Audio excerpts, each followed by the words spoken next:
let me turn to Gaza.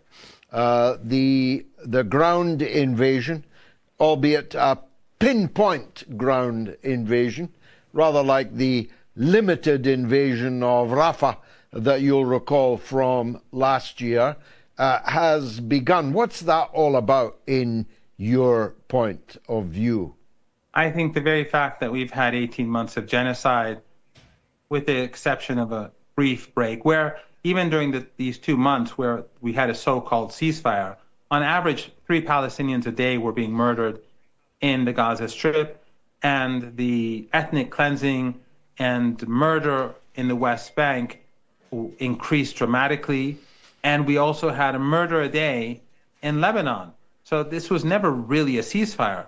But except for these couple of months that it's been more quiet, the Israeli regime has been carrying out genocide basically because Netanyahu needs war. And so he cannot stop the war. He is going to have to constantly expand the war, enter Gaza, bomb Gaza, in order to satisfy his partners in government, his fanatical religious Zionists, in order to stay in power.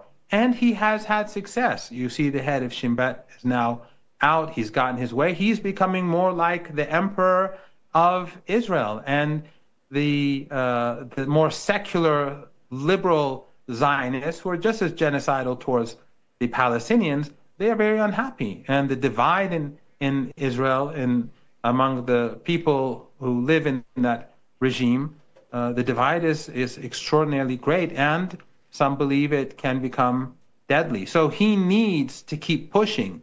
But I do not see the regime succeeding in Gaza, just as I do not see the United States succeeding in Yemen. They will only continue to slaughter more people, and they will become more despised. And George, I really think that in a way, restarting a Holocaust is even worse than continuing a Holocaust.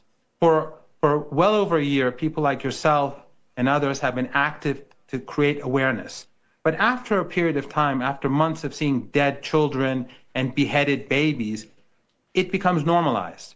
But when the so-called ceasefire took effect, the international community took a collective sigh of relief. Even though, as I said, they were still killing people. But now when Netanyahu restarts this genocide, people are stunned and shocked. And especially in one day, he slaughtered over 400 people, almost 200 of them children. This angers people. It intensifies the animosity towards the Israeli regime.